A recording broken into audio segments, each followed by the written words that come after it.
Hello everyone, welcome to फ्यूके education. मैं हूं करण सिंघई और आज हम कवर करने वाले हैं chapter number 9 short answer series. तो लास्ट टाइम हमने chapter number 9 that is differential equations के एमसीक्यू क्वेश्चंस देखे थे। उसमें हमने बेसिक डिग्री क्या होता है, ऑर्डर क्या होता है वो निकालना सीखा था और जस्ट एन इंट्रोडक्शन देखा था तीन मेथड का। First one variable separable, second one integrating factor and third one homogeneous equation. तो आज हम उनको और इन डेप्थ पढ़ने वाले हैं और कुछ सिंपल क्वेश्चन होंगे तो वो भी हम कवर करेंगे एंड देन एट लास्ट मैंने आपको बताया था लॉन्ग आंसर में उनके एप्लीकेशन देखेंगे। तो the first question is what are the definitions of the order and degree of a differential equation. तो अगर शॉर्ट आंसर इस चैप्टर से फ्रेम होगा तो ऐसा कुछ हो सकता है कि what is order and what is degree. तो ऑर्डर मैंने आपको बताया था। अब ये क्योंकि थ्योरेटिकल क्वेश्चन है 2 मार्क्स के लिए, तो आप डेफिनेशन के साथ साथ एक एग्जाम्पल भी लिख सकते हो। तो आप लिखोगे order of a differential equation is the highest order derivative present in the equation. एक एग्जांपल दे सकते हो। फॉर एन एग्जांपल सिंपल सा, अगर ये कोई हमारी डिफरेंशियल इक्वेशन है, होती क्या है पॉलिनोमियल इन डेरिवेटिव्स। अगर हम इस d2y को d3y को रिप्लेस करेंगे तो एक पॉलिनोमियल इक्वेशन बन जाएगी, ठीक है, फॉर डेरिवेटिव्स। तो इस केस में हमारा ऑर्डर क्या होगा? ऑर्डर क्या होता है? हाईएस्ट पावर ऑफ डेरिवेटिव, मतलब हाईएस्ट ऑर्डर का जो हमारा डेरिवेटिव वही हमारा ऑर्डर रिप्रेजेंट करता है। तो यहाँ पे क्या हो जाएगा? 3 हो जाएगा। The order is 3 because the highest derivative is d3y upon dx cube. Next, degree of a differential equation भी डिफाइन करना हमको। तो डिग्री मैंने बताया था आपको क्या होता है। Degree of a differential equation is the power of the highest order derivative, मतलब जो हाईएस्ट ऑर्डर आपका डेरिवेटिव रहेगा। सपोज ये वाला आप एग्जांपल दे देना कि d2y बाई dx स्क्वायर का square plus dy by dx minus y equal to 0। तो जो भी पावर होगा ऑफ द हाईएस्ट ऑर्डर वो हमारा क्या हो जाएगा? डिग्री हो जाएगा। तो इस केस में सबसे पहले ऑर्डर चेक करेंगे तो क्या होगा? 2 होगा। हाईएस्ट ऑर्डर डेरिवेटिव ये वाला है, फिर उसका पावर चेक करो आप। तो d2y तो ऑर्डर हो गया, मतलब सेकंड ऑर्डर, और उसका पावर है 2। तो आंसर हमारा क्या हो जाएगा? ये। अब थोड़ा सा और अगर हम कॉम्प्लेक्स करें, अगर सपोज मेरा यहाँ पे d3y बाई dx क्यूब होता तो उस केस में क्या होता है हमारा ऑर्डर हमारा उस केस में हो जाता 3 और डिग्री हमारी क्या हो जाती? 1 हो जाती, क्योंकि इसका पावर सिर्फ 1 है और कोई पावर इसमें लगा नहीं हुआ। तो ऐसे करके आप डिफाइन कर सकते हो। और साथ में आपको ये भी लिखना, after the equation has been made free from fractional parts and radicals with respect to derivatives. अब क्या होता है, इसमें बहुत सिंपल इक्वेशन अपन ने ले रखी है। अगर सपोज यहाँ पे फ्रैक्शनल पावर्स हैं या इधर उधर वेरिएबल्स हैं, तो आपको सबसे पहले उसको सिंपलेस्ट फॉर्म में कन्वर्ट करना होगा। जैसे ये सिंपलेस्ट फॉर्म में कन्वर्ट होगा उसके बाद हम चेक करेंगे कि ऑर्डर क्या है और डिग्री क्या है। तो ये हमको दिमाग में रखना है कि सबसे पहले हमको इसको कन्वर्ट करना है in simplest form. After that we will check what is the order and what is the degree. तो अगर आपको डेफिनेशन में पूछता है तो ये इंक्लूड करने के साथ कि it is the power of the highest order derivative, ये लाइन लिखना compulsory in case of degree. What equation has been made free from fractional parts and radicals with respect to derivatives। तो ये line आपको include करनी है। तो इस तरीके से हम फर्स्ट क्वेश्चन के साथ डील करेंगे। The next one is what are the steps involve in solving first order linear differential equation. अब इसमें इस क्वेश्चन में दिया नहीं कि आपको कौन सा डिफाइन करना है। सपोज अगर इसमें दे देता कि आप इंटीग्रेटिंग फैक्टर मेथड को डिफाइन करो, तो हम उसमें कैसे करते? हम लिखते कि we have to write the differential equation in standard form. तो पहले आप स्टैंडर्ड फॉर्म में, आपको इस स्टैंडर्ड फॉर्म मैंने आपको एमसीक्यू में बताया था, इंटीग्रेटिंग फैक्टर लगाने के लिए हमको ये स्टैंडर्ड फॉर्म में कन्वर्ट करना पड़ता है इक्वेशन को। अब यहाँ पे आप थोड़ा और अच्छे से लिख सकते थे। जैसे p को आप लिख सकते थे px, कि यहाँ पे p फंक्शन ऑफ x होगा और q होगा हमारा फंक्शन ऑफ x। फिर मैंने एमसीक्यू में भी आपको बताया था वेयर q एंड ये आप लिख देना are constant of functions of x only. हाँ, जैसे हमने एमसीक्यू में एक क्वेश्चन किया था उसमें y अलोन था, कोई पावर नहीं थी, तो उस केस में px क्या हो जा रहा था? 1 हो जा रहा था। अगर कोई x का पावर रहेगा तभी हम कंसिडर करेंगे, मतलब p and q are purely functions of x, ठीक है। तो नेक्स्ट हमको क्या करना पड़ता है, इसमें स्टैंडर्ड फॉर्म पहले हम लिखेंगे। Next then what we will do, we will find the integrating factor. और क्या होता है इंटीग्रेटिंग फैक्टर? e इंटू ये पावर में इंटीग्रेटिंग फैक्टर हमारा होता है e to the power of px dx। Next step जो होता है, हमको इंटीग्रेटिंग फैक्टर निकालना होता है। तो ये हमारा हो जाता है नेक्स्ट स्टेप। थर्ड, अब हमको सॉल्यूशन रिपोर्ट करना होता है। तो सॉल्यूशन कैसे रिपोर्ट होता है? इस फॉर्मेट में कि y जो हमको रिपोर्ट निकालना था एंड में, into integrating factor is equal to integration of q into integrating factor, q again is function of x into d x, यानी कि इंटीग्रेट करना है हमको इंटू करके आफ्टर इंटीग्रेटिंग फैक्टर की, प्लस सी। तो ये हमारा फाइनल आंसर रिपोर्ट होता है। सी यहाँ पे क्या होता है, कांस्टेंट ऑफ इंटीग्रेशन है। तो अगर ऐसे आपको डिफाइन करना है मेथड, जैसे अभी इंटीग्रेटिंग फैक्टर आया, आगे हम होमोजीनियस भी देखेंगे, वेरिएबल सेपरेबल भी देखेंगे, तो इस तरीके से आप समझा सकते हो।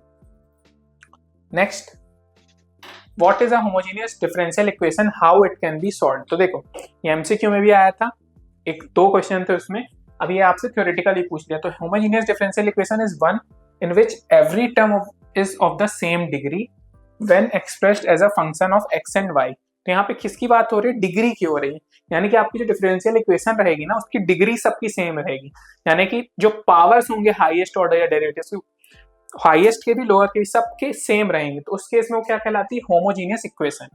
तो सबसे पहले आप ये डिफाइन, अब जनरल फॉर्म उसका ये होता है कि dy by d x is equal to function of y by x. इसीलिए function of y by x होता है, इसीलिए हम क्या करते थे, y इज मतलब फंक्शन जो होता था that is dy by d x is function of y x। तो हम क्या करते थे, रिप्लेस मार देते थे, किसको रिप्लेस मार देते थे, y को मार देते थे vx से, और फिर क्या करते थे, dy बाई डी एक्स निकाल लेते थे नेक्स्ट स्टेप। तो एक बार अगर x के टर्म्स में करोगे आप तो डिफरेंशिएट हो जाएगा, तो v आ जाएगा। अब जब dv के साथ करोगे तो नहीं होगा, क्यों, क्योंकि v should be in terms of x for differentiation, chain rule हमारा। तो ये हमारा सब्स्टिट्यूशन आता है, इसमें भी क्या वही substitute y is equal to vx। तो dy बाई डी एक्स क्या होगा, ये जो मैंने वापस वहां पे दिखा रखा है आपको, v into v plus x into d v by d x, simplify to a form of separable equation, integrate to find the solution. फिर इसके बाद क्या करना हमको, ये जो रिप्लेसमेंट करने के बाद वापस से हमको इंटीग्रेट ही करना है, जो कि हम अभी वेरिएबल सेपरेबल के बेसिक क्वेश्चन में देखते हुए आए हैं एमसीक्यू राउंड में। तो इसमें भी करेंगे हम क्वेश्चन, लॉन्ग आंसर में है इसके question. Next is verify that y is equal to minus 3x is a solution of the differential equation. हाँ, तो ऐसे क्वेश्चन भी शॉर्ट आंसर में आ सकते हैं कि आपको डायरेक्ट सॉल्यूशन दे दिया, अब आपको वेरीफाई करना है। तो कोई सपोज रूट्स हमको पता होते थे, कोई हमारी क्वाड्रेटिक इक्वेशन होती थी, अगर हमसे कोई पूछता था कि वेरीफाई करो कि इसका रूट है, तो क्या करते थे हम, उस रूट की वैल्यू इक्वेशन में डालते थे, उस रूट की वैल्यू डाल के फिर चेक करते कि LHS इक्वल टू RHS आ रहा है, अगर आता है मतलब वो रूट होता है। यही हमारी बेसिक डेफिनेशन है रूट की। रूट्स क्या होते हैं, whose values are valid for equation। यही हमारा बेसिक पॉलिनोमियल होता था, जब हम एक variable x square plus 3x 4x plus something constant करते, तो यही हमारा डिफरेंशियल इक्वेशन में होता है। तो अब इसमें हमको कैसे सॉल्व करना है, गिवन ये सॉल्यूशन है, तो अब हमको क्या करना है, ये सॉल्यूशन है, इसका मतलब क्या है, dy by d x is equal to this value is, मतलब y is equal to e की power minus 3x is solution. तो y की वैल्यू हमको डालनी है इसमें, लेकिन अपनी इक्वेशन देखो आप, LHS अगर हम उठाएं, अगर इसको मैं LHS बोलूं और मैं इक्वेट करूंगा लास्ट में RHS के, दैट इज 0। तो LHS अगर हम उठाएं तो यहाँ पे सेकंड डेरिवेटिव है और फर्स्ट डेरिवेटिव और कांस्टेंट है, तो y की वैल्यू तो डायरेक्ट हम यहाँ से लिख देंगे, ठीक है। अब हमको दो वैल्यूज और कैलकुलेट करनी पड़ेंगी, that is dy by d x calculate करना पड़ेगा और d2y by d x square calculate करना पड़ेगा। वो दोनों कैलकुलेट करके हम यहाँ रख देंगे, तब आंसर हमारा आ जाएगा। तो सबसे पहले हम क्या करते हैं, dy बाई डी एक्स से स्टार्ट करते हैं। इसका डिफरेंशिएशन, कैलकुलस इंटीग्रल सब में हमने देख लिया, e की पावर x का माइनस e की पावर x, सॉरी e की पावर x का वापस e की पावर x, तो e की पावर माइनस 3x का वापस e की पावर माइनस 3x।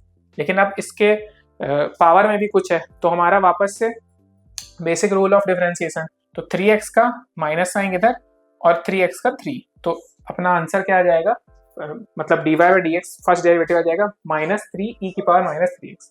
नेक्स्ट अब हमको d2y by d x square भी चाहिए इस इक्वेशन में पुट करने के लिए, तो हम वापस से इसको डिफरेंशिएट करेंगे। इसको आप फिर से डिफरेंशिएट करोगे तो क्या होगा, e की पावर माइनस 3x का वापस e की पावर माइनस 3x और माइनस 3x का अगेन माइनस 3, तो माइनस 3 इंटू माइनस 3 तो प्लस 9। तो ये अब हमारे दोनों आ गए। नेक्स्ट क्या करेंगे, अब हम तीनों वैल्यूज हमारी आ चुकी हैं, we will substitute in the original equation. तो d2y भी पता है, dy बाई डी एक्स भी पता है, सब पता है। तो d2y की वैल्यू क्या है, 9 e की पावर माइनस 3x रख दी, dy बाई डी एक्स की क्या निकाली थी, माइनस 3 की पावर माइनस 3x। y की वैल्यू क्या है, डायरेक्टली यहाँ से y इज इक्वल टू ये सारी वैल्यूज पुट कर दी। अब आप एक चीज देखो, e की पावर माइनस 3x कॉमन है तो इसको बाहर निकाल दो आप, e की पावर माइनस 3x कॉमन। अब बीच के कांस्टेंट के लिए सॉल्व कर लो तो 9 minus 3 minus 6 that is 0, that is equal to RHS. So this proves that y is equal to e की power minus 3x is the solution of our differential equation. Next question, again verify that y is equal to a cos x plus b sin x where a and b belongs to all real number is a solution of differential equation d2y dx square plus y is equal to 0. तो again हमको क्या करना है, ये y जो value है यहाँ पे रख के और फिर प्रूव करना है कि ये हमारा सॉल्यूशन है कि नहीं। तो क्या करेंगे, फिर से इक्वेशन में देखो क्या क्या चाहिए हमको, verify that function is this one is a, हाँ डिफरेंशियल इक्वेशन ये वाला। तो देखो क्या क्या टर्म की हमको रिक्वायरमेंट है, एक तो हमको चाहिए d2y बाय dx स्क्वायर और एक हमको चाहिए है y। तो दो चीजों की हमको जरूरत है। y तो हमको देखो डायरेक्टली दे रखा, तो हमको d2y बाय dx स्क्वायर निकालना है, फिर हम पुट कर देंगे वहां पर। तो स्टार्ट करते हैं, पहले लिख देंगे the given function is this one, फिर फर्स्ट डेरिवेटिव निकालेंगे। तो क्या होगा, a की पावर a तो कांस्टेंट वापस आ जाएगा, cos x का माइनस sin x का cos x b वैसे ही का वैसे ही। तो ये हमारा फर्स्ट डेरिवेटिव आ गया, ठीक है। अब क्या करेंगे, differentiate again to find the second. तो अब देखो sin x का cos x वापस माइनस a का माइनस से उतर आएगा, प्लस b का प्लस b उतर आएगा, cos x अगेन माइनस। तो ये देखो अब ये क्या बन गया, अगर मैं माइनस साइन को कॉमन ले लूं तो ये मेरा बन गया a sin x plus b sin x और ये होल नेगेटिव। तो ये हमारी हो गई value d2y bye dx square की। तो हमने ये यहाँ पे रख दी बेसिक इक्वेशन में LHS वाले पार्ट में। और y की वैल्यू क्या है, a cos x plus b। तो ये देखो दोनों नेगेटिव साइन है, आपस में कट हो गए, that will give us 0, that is equal to RHS, which proves that the above given value, that is y is equal to a cos x plus b sin x, is the solution for our problem. So since the LHS is equal to RHS, that is the solution of, यही हमको prove करना था। Next one, find the general solution of the differential equation where. अब ये देखो, अब ये कैसा टाइप का आपको फॉर्मेट दिख रहा है, एक तो आप इसमें कंफ्यूज मत होना कि y is equal to bx, उससे भी सॉल्व हो जाएगा लेकिन फालतू कॉम्प्लेक्स बनेगा। ये हमारा कोई प्रॉब्लम है वेरिएबल सेपरेबल का। तो वेरिएबल सेपरेबल में हमने एमसीक्यू में भी क्वेश्चन की क्या करते थे हम कि अब देखो यहाँ पे y is not equal to 2 दिया हुआ है, अगर y इज इक्वल टू 2 हो गया तो वैसे ही इक्वेशन नॉनसेंस हो जाएगी। तो ये ऑलरेडी दिया हुआ है, ये आप ध्यान रखना क्वेश्चन में। तो फर्स्ट क्या करेंगे हम, dy बाय dx लिखेंगे और फिर x वाले टर्म्स को x के साथ और y वाले टर्म्स को y के साथ। तो देखो 2 minus y d y x plus 1 dx। अब फिर हम दोनों को इंटीग्रेशन मार देंगे। तो इंटीग्रेट आप करोगे, कांस्टेंट का 2y माइनस वाई का y स्क्वायर बाय 2, x का करोगे x स्क्वायर बाय 2, 1 का करोगे x प्लस c1। तो ये हमारी इंटीग्रल इक्वेशन आ जाएगी फाइनली। तो जनरल सॉल्यूशन हमारा ये है, लेकिन क्या करना है, अभी भी हमको और फर्दर सॉल्व करना पड़ेगा। क्यों, क्योंकि हमको रिप्लेस करना है y को इन टर्म्स ऑफ x। तो इधर पे क्या किया हुआ है, इसको फर्दर सॉल्व करने के लिए सारे टर्म्स को जो आपके बाय 2 में थे इंटू 2 करके इधर उधर करके देख लिए। तो सॉल्व करके जो अपना आएगा x square plus y square plus 2x minus 4y plus c1। अब फर्दर और सॉल्व किया, 2x माइनस 4y c लिख दिया। क्यों लिख दिया, क्योंकि 2c1 कांस्टेंट को आप c लिखो या 2c1 लिखो, कुछ भी लिखो, कोई इससे फर्क नहीं पड़ता है। जब हम पर्टिकुलर सॉल्यूशन निकालेंगे तो हमको एक पर्टिकुलर वैल्यू के लिए x और y की वैल्यू रिलेशन में मिलेगी, उस केस में हम पुट करके फाइनल सॉल्यूशन निकाल सकते हैं। तो आप यहाँ पे c1 लिखो c2 लिखो, उससे कोई फर्क नहीं पड़ता। तो आपका आंसर क्या रिपोर्ट हो जाएगा, the final differential equations will be reported as this one, sorry solution for this differential equation will be reported as this one.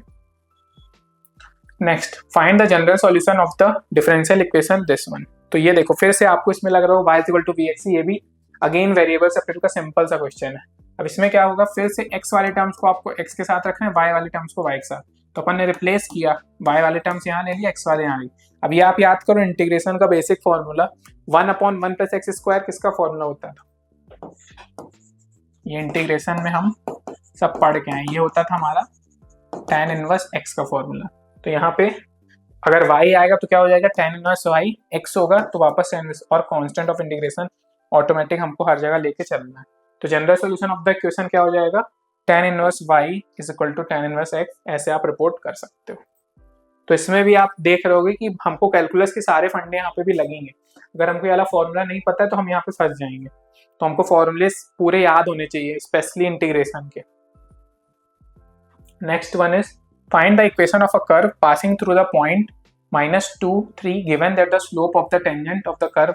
तो ये देखो, ये अच्छा क्वेश्चन है। अब इसमें क्या किया, आपको कुछ भी ना डिफरेंशियल का पता चल रहा है ना आपको इंटीग्रेशन का, बस आपको कुछ चीजें बेसिक कंसेप्ट अगर याद है तो आप इक्वेशन फ्रेम करके देख सकते हो कि क्या सॉल्यूशन। तो क्या इसमें अपने को हिंट दिया हुआ है कि tangent, slope of the tangent to the curve at any point x y is this one. तो हमने बहुत अच्छे से पढ़ रखा है कि टेंजेंट क्या हो, किस चीज को दिखाता है, स्लोप ऑफ द टेंजेंट, यानी dy बाई डी एक्स अपना स्लोप ऑफ द टेंजेंट को ही रिप्रेजेंट करता है। तो वो हमको यहाँ पे दिया हुआ है, क्या है, 2x बाई वाई स्क्वायर। तो ये अगर किसी को बस याद है तो वो इक्वेशन लिख लेगा। और जैसे इक्वेशन फ्रेम हो गई, we know that the solution of the tangent to the curve is given by this, तो फिर तो ये अब बन गया अपना डिफरेंशियल इक्वेशन का क्वेश्चन, सिंपल सा। अब उसमें क्या है, पॉइंट भी अपने को दे रखे हैं, तो कांस्टेंट की वैल्यू भी अपन हटा के फाइनल रिपोर्ट करने वाले, ठीक है। तो अब क्या, ये अब वापस से अपना किसका प्रॉब्लम बन गया, वेरिएबल सेपरेबल का। तो अब क्या करेंगे, वापस से y को y के साथ, x को x के साथ।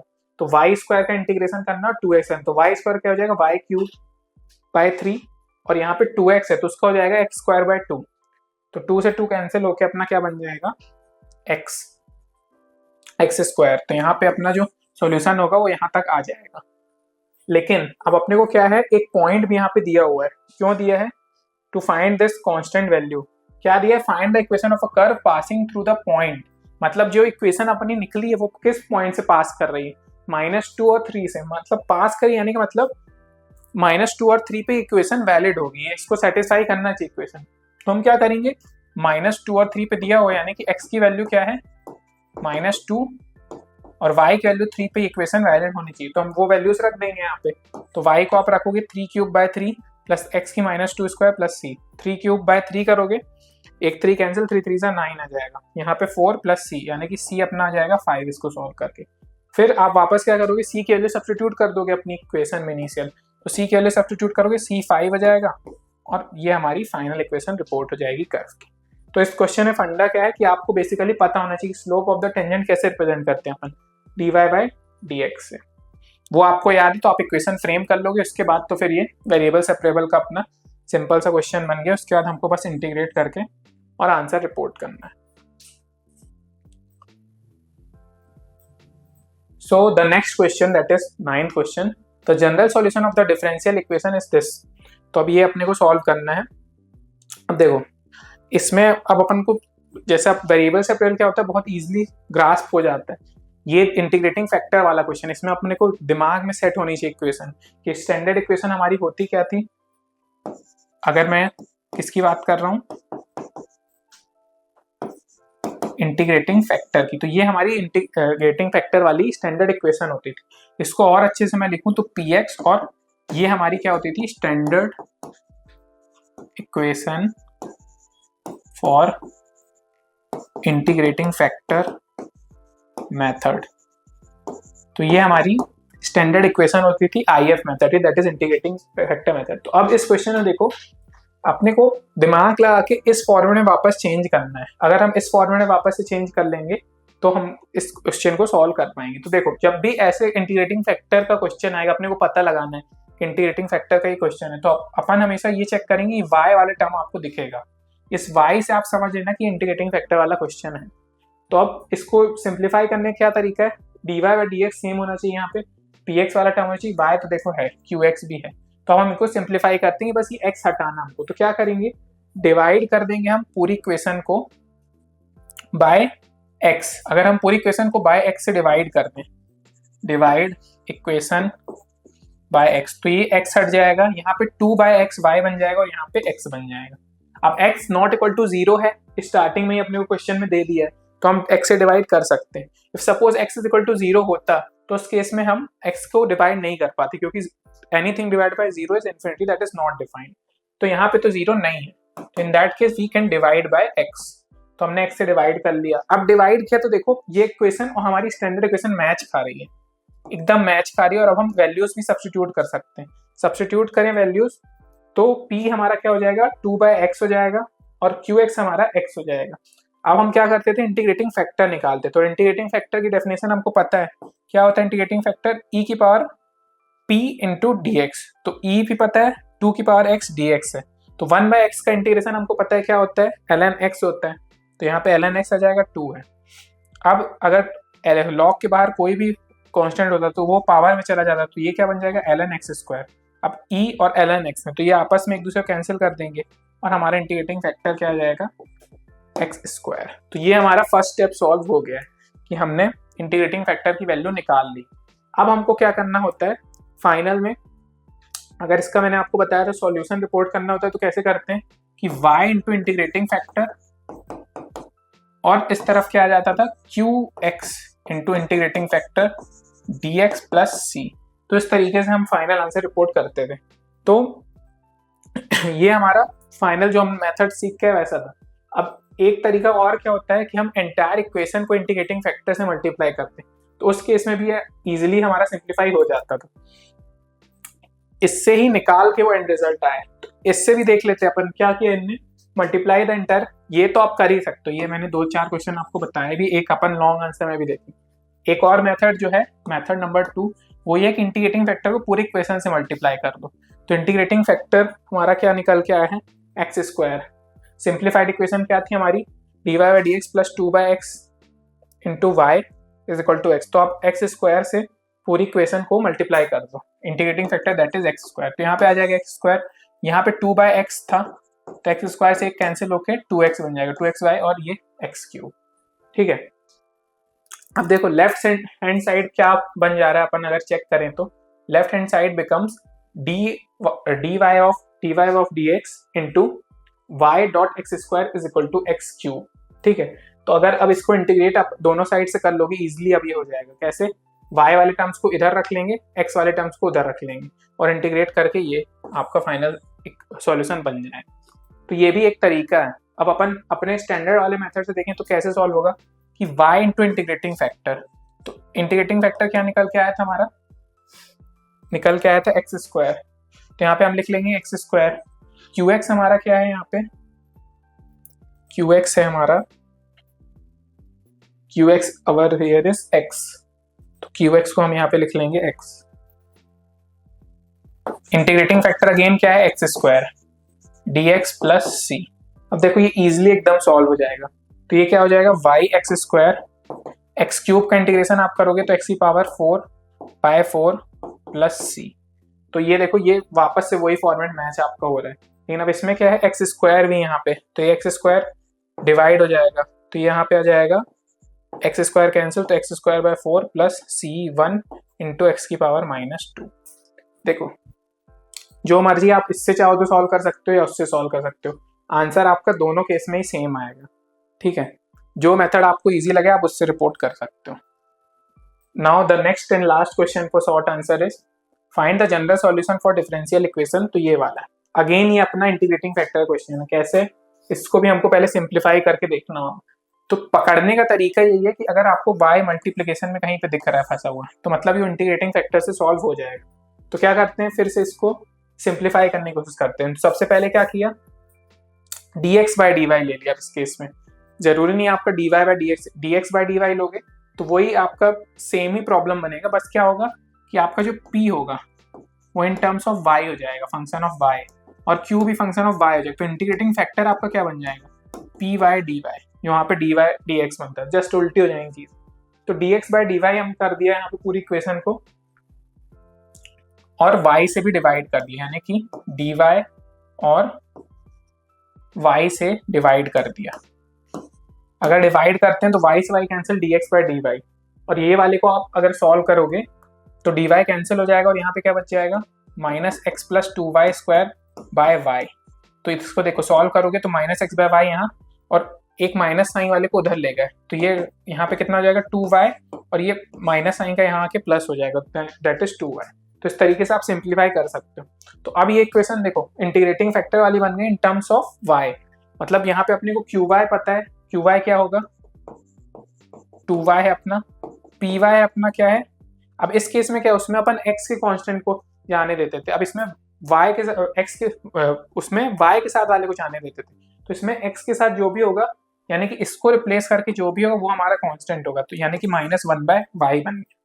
जैसे मैं एक बार एक ब्लैंक पेज लेके आपको बता ही देता हूँ कि उल्टा हो कैसे रहा। जैसे जो हमारा इंटीग्रेटिंग फैक्टर होता है जब नॉर्मल होता था, तो उस केस में क्या करते थे अपन, इंटीग्रेटिंग फैक्टर को रिपोर्ट करते थे e⁻x dx। ये वाला केस कब होता था, जब हमारी इक्वेशन होती थी dy/dx plus px y is equal to qx। ठीक है, तो इंटीग्रेटिंग फैक्टर ये वाला हो जाता था।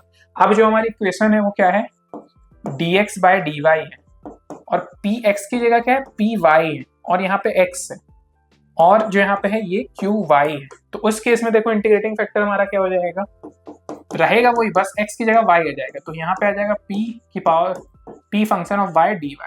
अब हमारा इस केस में जब हम सॉल्यूशन रिपोर्ट करते थे, तो सॉल्यूशन हम रिपोर्ट कैसे करते थे, y इंटू इंटीग्रेटिंग फैक्टर, और इंटीग्रेशन में क्या होता था, qx into integrating factor dx plus c। तो इस केस में क्या हो जाएगा, x इंटू हो जाएगा, x इंटू इंटीग्रेटिंग फैक्टर, और हमारा हो जाएगा function of qy dy plus c into integrating factor भी करना मत भूलना, इंटू इंटीग्रेटिंग फैक्टर। तो basically both are same things, बस ये है कि कहाँ पे क्या आपने चेंज करके चेक किया है। तो है दोनों की दोनों सेम ही चीज है, एक आपको स्टैंडर्ड कंसेप्ट पता है तो आप दोनों की सॉल्यूशन निकाल सकते हो। तो अब अपना ये वाले केस में क्या है, अब x वाले में डिफरेंशियल इक्वेशन, तो हमारे p निकाल लिया हमने, q निकाल लिया, फिर हम क्या करेंगे, फिर से इंटीग्रेटिंग फैक्टर निकालेंगे। तो इंटीग्रेटिंग फैक्टर में e की पावर p1 dy, p1 हमको पता है 1/y, 1/y करोगे ln आ जाएगा, माइनस साइन को आप यहाँ पावर मिला सकते हो, ln एक दूसरे को खा लेंगे, तो ये आंसर आ जाएगा y की पावर -1। तो इंटीग्रेटिंग फैक्टर तो हमारा निकल आया। अब नेक्स्ट क्या करना है हमको, मल्टीप्लाई, ये देखो ये वाला डिफरेंट, इनका मतलब ये बुकिश मेथड है, लेकिन अपन अपने स्टैंडर्ड मेथड से चलते हैं। क्या है, अपने को वैल्यूज पता है, तो अपन जो यहाँ पे डिफाइन किया हमने उस पर ही पुट करके देख लेंगे कि हमको py की जो वैल्यू हमने निकाली है वो निकाल ली है y की पावर -1, तो py की वैल्यू ही हमारी y की पावर -1 यानी कि 1/y। तो यहाँ पे हम x/y यानी कि ऐसा कुछ बने, तो ये जो इक्वेशन सॉल्यूशन है वो हमको देखना है। तो x इंटू y की पावर -1 इंटीग्रेटिंग फैक्टर जो है, qy क्या हो रहा है हमारा इस केस में, qy जो है हमारा 2y है, तो 2y इंटू y की पावर -1 dy प्लस c। ठीक है, अब इसको क्या लिख सकते हैं, x/y, y की पावर -1 y की पावर 1, तो कैंसिल आपस में, फिर से कांस्टेंट इंटीग्रेट करोगे तो फिर एक y आ जाएगा, तो 2y प्लस c। अगर इसको और सॉल्व करें तो x is equal to 2y² plus cy, ये देखो 2y² plus cy।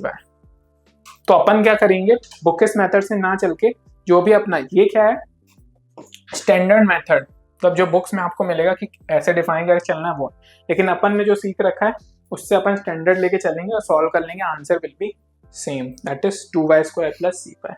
So this leads us to end of our short answer series for chapter number 9, that is differential equation. Next हम इसमें long answer question करने वाले हैं और फिर ये चैप्टर एंटायरली कवर हो जाएगा। अब आपको इस चैप्टर में कोई डाउट आता है तो आप प्लीज़ नीचे कमेंट करिए। Thank you so much.